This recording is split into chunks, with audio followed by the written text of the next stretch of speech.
Oke, mari kita langsung masuk ke intinya ya.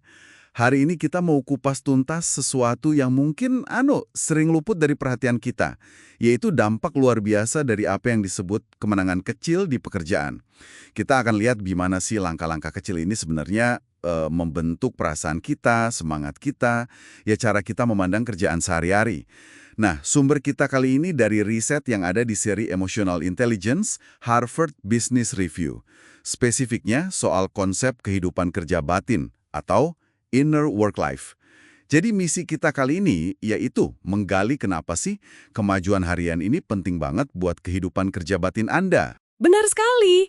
Dan kehidupan kerja batin ini pada dasarnya adalah inti dari pengalaman kita pas kerja. Jadi ya gabungan dari persepsi kita, emosi kita, motivasi kita, dari waktu ke waktu. Ini bukan cuma soal rasa senang atau nggak senang aja ya. Tapi ini tuh kayak mesinnya gitu loh. Mesin yang gerakin kinerja, kreativitas, bahkan komitmen kita. Kualitasnya penting banget. Nah, ini nih bagian yang menurut saya, cukup mengejutkan dari riset HBR ini. Mereka nemuin yang namanya prinsip kemajuan.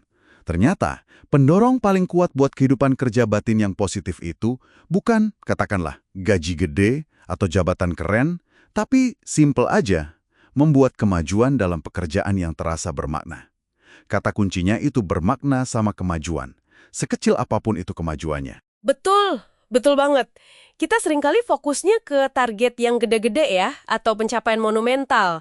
Itu penting sih, tapi kan jarang kejadiannya. Nah, riset ini nunjukin justru akumulasi dari kemajuan-kemajuan kecil ini, yaitu yang secara konsisten nyuburin kehidupan kerja batin kita. Satu langkah kecil aja ke depan, dalam tugas yang kita anggap penting, itu bisa kasih dorongan semangat yang, jauh lebih besar dari yang kita kira.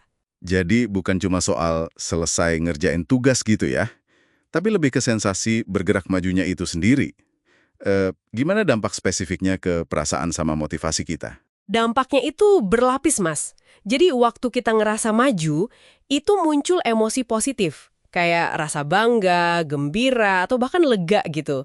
Nah ini secara langsung tuh kayak ngisi ulang baterai motivasi kita. Terutama motivasi intrinsik ya, itu tadi rasa suka dan tertarik sama kerjaannya itu sendiri.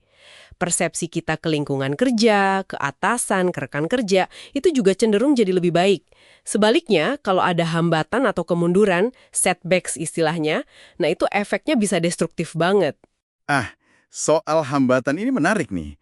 Apa yang terjadian kalau kita sering ngerasa kayak jalan di tempat atau malah mundur gitu? Wah, kalau kemunduran itu biasanya langsung memicu frustrasi, terus kesedihan, kadang kecemasan juga. Ini tuh nguras motivasi banget. Baik yang dari dalam diri maupun yang dari luar kayak insentif gitu. Yang lebih parah lagi, kalau terus-terusan nih, bisa bikin kita jadi apatis, sinis, atau bahkan kayak, udahlah pengen lepas tangan aja dari kerjaan. Lingkaran negatifnya cepet banget terbentuk. Berarti peran lingkungan kerja, terutama manajer ya, ini jadi vital banget dong. Mereka bisa jadi pendorong kemajuan atau malah jadi penghambatnya ya? Manajer ini perannya gede banget sebagai fasilitator kemajuan. Riset ini nyebutnya sebagai katalisator yang mempercepat sama pemupuk semangat yang ngasih dukungan. Tindakan konkretnya ya kayak misalnya ngasih tujuan yang jelas, tapi juga langkah-langkahnya gimana. Terus mastiin sumber daya sama waktunya cukup. Proaktif bantu kalau ada masalah, sama yang ngasih dukungan emosional dan pengakuan yang tulus buat usaha dan ide tim. Sebaliknya nih, manajer yang tanpa sadar malah jadi penghambat itu contohnya gimana? Mungkin kayak nganggep remeh kerjaan tim, atau sering gonta-ganti prioritas nggak jelas, atau malah, ngebajak ide tim gitu. Bisa banget kayak gitu. Tindakan-tindakan semacam itu kan ngirim sinyal kalau kerjaan tim tuh nggak penting atau nggak dihargai. Nah, itu langsung ngerusak rasa kemajuan dan makna kerjaan mereka. Ini langsung mutus lingkaran positif yang tadi kita bahas. Nggak ada kemajuan, kehidupan kerja batin jadi buruk, kinerja turun, ya makin susah bikin kemajuan lagi. Contoh nyata itu ada di risetnya manajer namanya Graham. Dia justru pinter banget jaga semangat timnya pas lagi banyak tekanan. Caranya, fokus ngilangin hambatan, ngasih dukungan nyata dan emosional, terus ngerayain tiap langkah kecil timnya. Oke. Jadi, apa nih artinya semua ini buat Anda yang lagi dengerin? Ada dua sisi ya berarti. Kalau Anda anggota tim, coba deh secara sadar kenali atau mungkin catat gitu ya, kemajuan kecil apa yang Anda buat tiap hari. Rasain dampaknya ke semangat Anda. Nah, kalau Anda seorang pemimpin, peran Anda krusial banget nih. Untuk secara aktif, ciptain kondisi biar tim bisa ngerasain kemajuan.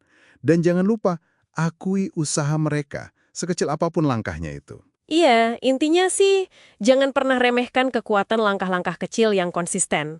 Momentum harian yang kebangun dari kemajuan-kemajuan kecil inilah yang punya daya ungkit luar biasa, baik ke perasaan kita maupun ke seberapa efektif kita kerja.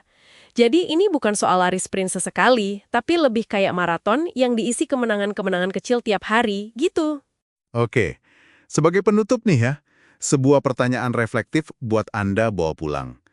Menyadari betapa kuatnya efek kemajuan kecil ini ke kehidupan kerja batin kita, langkah maju spesifik apa, sekecil apapun itu, yang bisa Anda rencanakan, lakukan, atau mungkin akui dalam pekerjaan Anda besok, untuk sengaja menciptakan satu kemenangan kecil itu. Coba direnungkan.